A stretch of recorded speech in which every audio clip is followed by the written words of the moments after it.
Hey, what's up everybody? Josh here, and today we are taking a look at the Week 3 Nightfall for Destiny 2, and that is the Exodus Crash Nightfall Strike.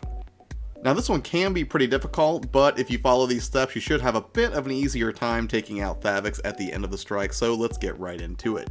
One thing to note about this Nightfall Strike is that you will have Time Warp in effect again, just like last week, and we will also have Attrition active, which, if you're not familiar with Attrition, essentially what that does is it means that whenever you kill enemies, they will drop sort of these healing orbs that you can grab to up your life.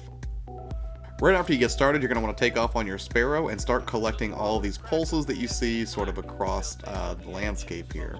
But as you can also see, you will find these cubes that if you actually take those guys out, those anomalies are going to give you plus 30 seconds, just like jumping through the rings from week 2.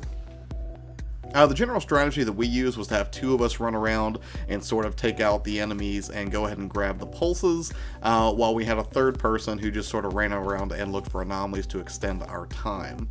As long as you take your time a little bit through this and don't try to rush ahead, you shouldn't get killed too many times or anything like that. But pikes in particular can be troublesome, so look out for those. And other than that, just stay sharp. And after you get done collecting all of those pulses and gathering up as many anomalies as you can to extend your time, there will be a final cluster of enemies at the end of this section that you will have to clear before you can move on through the gate. It shouldn't put up too much of a fight, just be mindful of snipers and of course shanks, those can ruin your day real quick.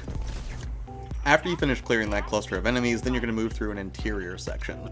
There's a couple of trip mine section here and some drag that'll get in your way. What we did was we actually popped a Warlock super to just electrify everything in our path for this section. It was just a lot quicker to get through, and you can sort of save some time that way. And you should have time to, recharge a super, or you should still have two on, the other team members for the next section you're going to be moving to. As you get through the end of the interior section, you're going to come to a large open space with a pillar in the middle. You're going to have to deploy your ghost here and protect it while he does what he does. This can be a little bit tricky because you have a lot of shanks that come in from the left and right corner, so you want to have a couple people really focused on that. Having two warlocks in this case was really helpful because we could alternate dropping healing discs to keep everybody in the party healed. Beyond that, you're going to get two servitors that are going to pop up, so you'll want to hold on to supers or super weapons if you can for this part so you can down those guys quickly. And then finally, after you're done dealing with the ads, you're done dealing with the servitors, you're going to find one of those super shanks sort of shows up, and those guys can take a little bit to get down, but as long as you're concentrating fire, you should be able to clear this room relatively quickly. Just make sure you use smart use of cover and alternate using those healing discs if you got a couple of warlocks on your team. Also, one more note about that heavy shank, you don't actually have to destroy it. As long as the ghost gets done doing its thing, you can hop on your Sparrow and just zip right by. For the next section, hop on your Sparrow and stay on it as long as you can. There'll be a short interior section to navigate, and then you're back to another wide open section where you have to clear not only some shanks, but you'll also have a walker to deal with before you can proceed. Generally, you should stay on your Sparrow to get to the end of the section and take on those threats as quickly as possible, although you may want to stop off briefly to grab a pike for the firepower that it gives for taking down those shanks. I've seen people do it both ways. It's a matter of preference. I think the pikes are a little bit quicker, but it's up to you.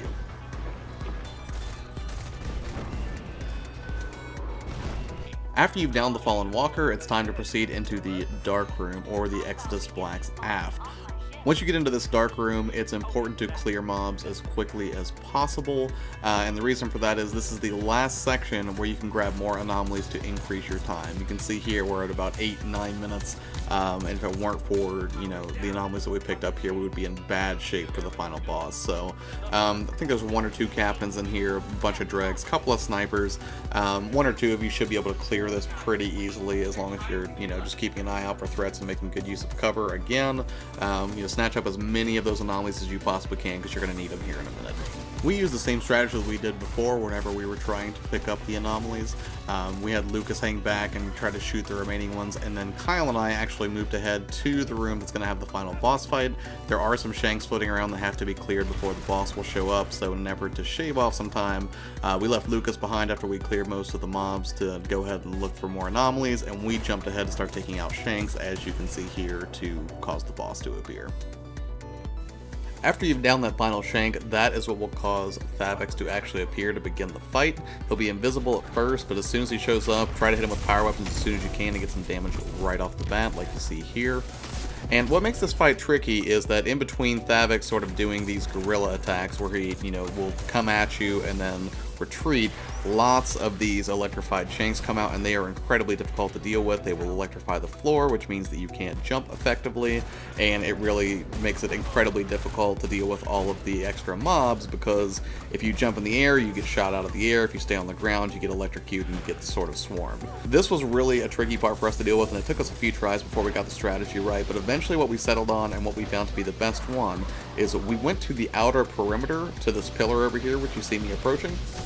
And really what we did was we sort of set up base camp here, and what we did was Kyle and I would alternately drop healing discs to kind of keep everybody healed, and then collectively we would call out shanks as we saw them to take them down, and whenever Thaviks would show up to do an attack, we would literally run him around that pillar over and over, which he seemed to have trouble dealing with.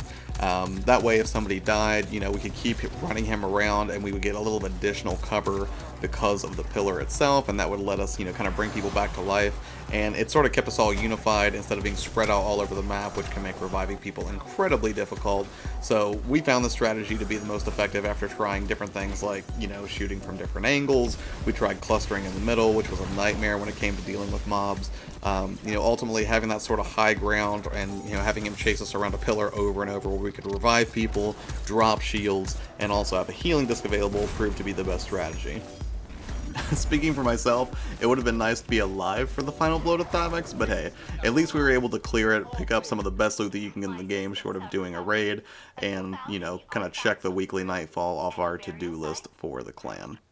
So those are some tips and tricks that you can use to take out the week 3 Nightfall. If you cleared it yourself and have any tips or tricks that we totally missed, please let me know in the comments below in case we run across this again. Thank you guys so much for watching. Don't forget to subscribe for more Destiny videos, because we'll be doing some walkthroughs, especially how to get the Might Up multi-tool coming up within the next week or so. Again, thanks so much for watching, and we will see you on the next video. Later.